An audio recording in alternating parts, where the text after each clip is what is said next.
What a hilarious, hilarious bit of karma. Epic, instant almost, for a network that continues to push progressive politics on its mostly male viewership that just wants to get the highlights for last night's game because they were at work.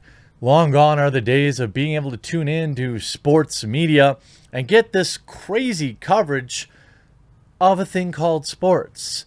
Much like not being able to find any actual music on music television channels, sports television has become riddled with progressive politics, deep political conversations, and other race-divisive topics that nobody wants to see. And because of such, Disney, which owns ESPN, has continued to lay off more and more people, has asked current staff to take massive pay cuts, and they still don't get the hint. Because morons like Max Kellerman constantly inject politics into their conversations, and most morning shows they have, Max Kellerman, Stephen A. Smith, many of the other, Jalen Rose, by the way, who is an absolute moron, constantly injecting politics into it. And look, hey, it's absolutely, before you get mad, Jalen, I know you're very sensitive. Before you get mad, I didn't say you shouldn't or couldn't do it. I'm sorry. I'm just saying there are going to be people that tune out. Now, if you want to tank and continue to tank the viewership of sports which have legendarily low ratings, that's up to you. Just don't be upset when ESPN doesn't want to give you a massive contract, which is exactly what's happening now. The perfectly timed release of recorded audio from Rachel Nichols, which has been around for a very long time, just happens to release at the perfect time to help somebody get a giant new contract. ESPN hit by race scandal after white reporter Rachel Nichols accidentally shared a video of herself saying colleague Maria Taylor got to host the NBA Finals because she's black. Of course, it's far more complicated than that, and she also did not share the video. It was tactfully released to maximize her contract, and I'm going to explain that to you. Of course, all of this is hilarious because ESPN has decided long ago that they don't care about the middle half of this country. There's a reason everyone around here calls it the East Coast Sports Network. But even more recently, they decided that they don't care to discuss sports and what matters in sports.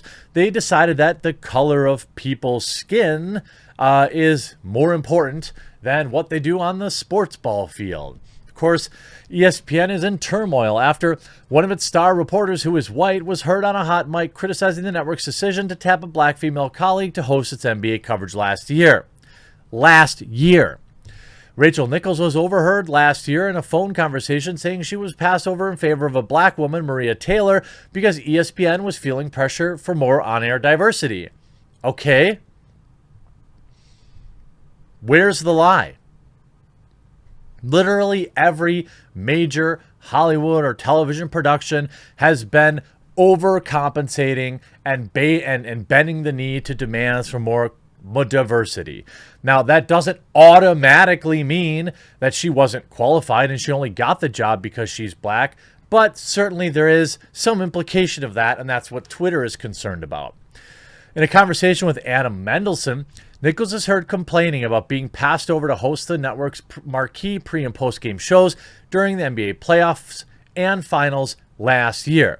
And an audio excerpt of the phone call was obtained by the New York Times. Let me be clear. Whoever recorded that is a rat, and that was sent directly to the New York Times because Maria Taylor is currently making absurd salary demands. Now, when the recording of the call leaked and began to circulate among ESPN employees, it prompted a crisis with several of the network's top talent contemplating a refusal to appear on air in protest. It also caused anger among black employees at the network who felt that the secretly recorded conversation was a more accurate reflection of white attitudes about diversity. The anger boiled over when it became apparent that ESPN president Jimmy Pitaro would not discipline Nichols despite the demands from employees to do so. The only individual known to be punished was Kayla Johnson, a black digital video producer who reportedly told Human Resources that she sent the video to Taylor. Johnson was suspended for 2 weeks without pay and was later given less desirable tasks at work. Yeah, because she ratted out a coworker. She recently left ESPN along with other black employees who felt mistreated by the network.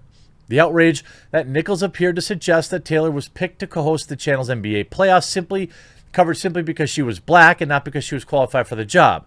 She said, quote, "I wish Maria Taylor all the success in the world. She covers football. She covers basketball." Nichols, a veteran sideline reporter who works in the network's NBA games, has also hosted an NBA daily show called The Jump, told Mendelson in July 2020, "If you need to give her more things to do because you're feeling pressure about your crappy long-term record in diversity," which, by the way, I know personally from the female side of it, like, go for it. Just find somewhere else. You're not going to find it from me by taking my thing away. Nichols claimed in the phone call with Mendelson that her bosses were violating the terms of her contract. "I just want to go somewhere else. It's in my contract, by the way. This job is in my contract in writing," Nichols says in the recording. ESPN did not immediately return. The private conversation between Nichols and Mendelson was initiated by the ESPN reporter who was trying to book an interview with two of the star's clients, Los Angeles Laker LeBron James and his teammates. Nichols also sought Mendelson's advice on how to navigate the internal corporate politics at the Bristol, Connecticut-based behemoth. Nichols called Mendelson from a hotel room on campus of the Walt Disney World where she was set to work and asked all sorts of questions about how to navigate the woke world. The news leak sparked a panic among ESPN executives who feared that Nichols would sue the network for a violation of privacy. Nichols reportedly did not threaten to sue. Yeah, fire her and see what happens.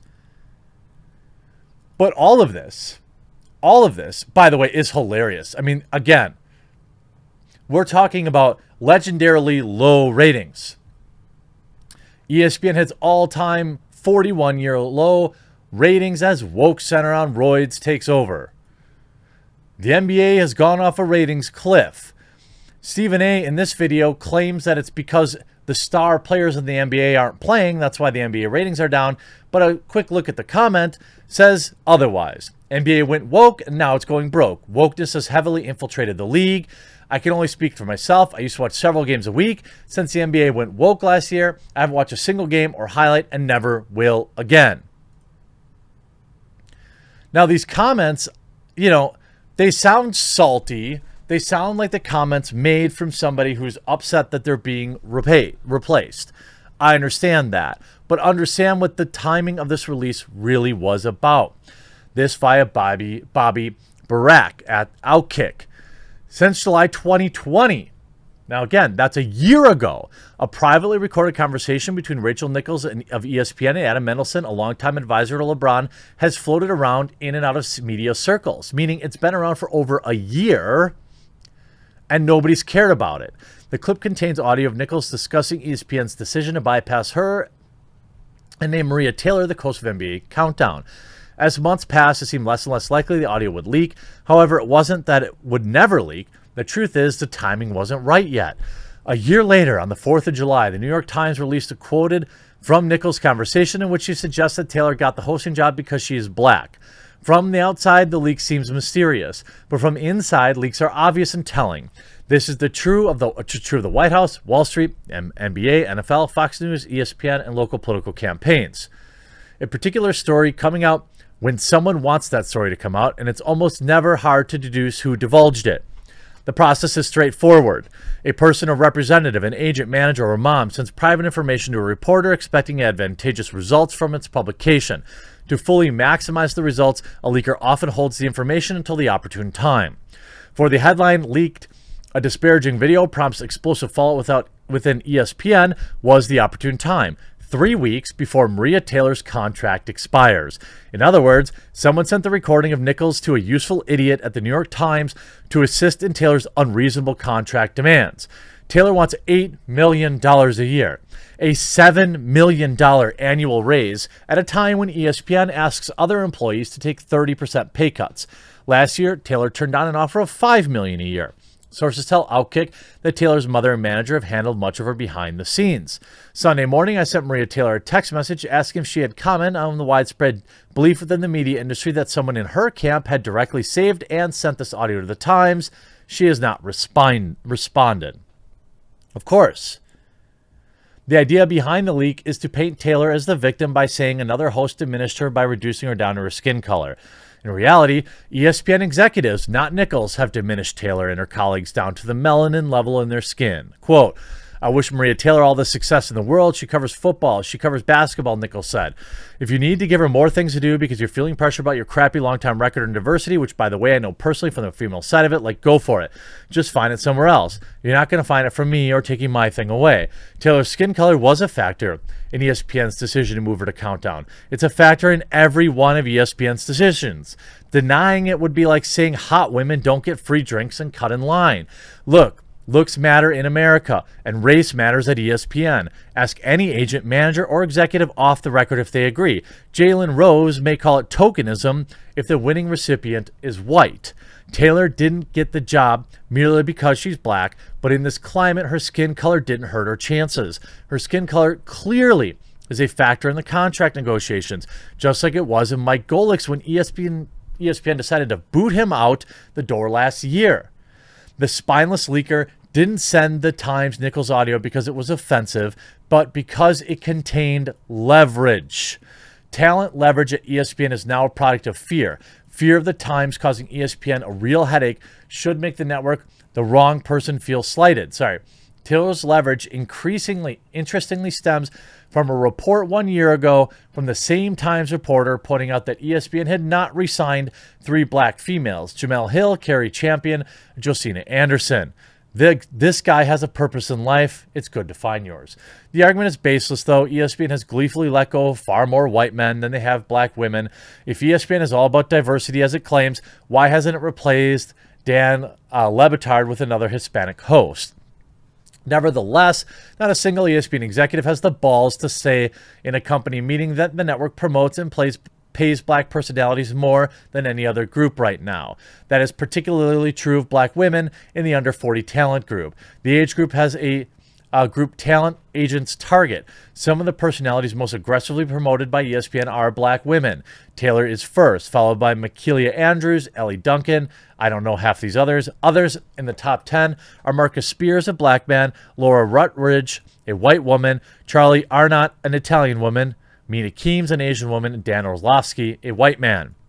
While it's undoubtedly gross, we must review ESPN's employee by gender and skin color. It's almost impossible to cover the industry and focus on anything else. The mindset is the reason the New York Times report on Sunday. Absolutely hilarious. And Rachel Nichols, of course, very woke. And I, for one, am absolutely happy that this is happening to ESPN. I look forward to their ratings to continue to crater, and until such a point in which they get back to actually covering sports. Hope you enjoyed this video. We'll talk to you again real soon.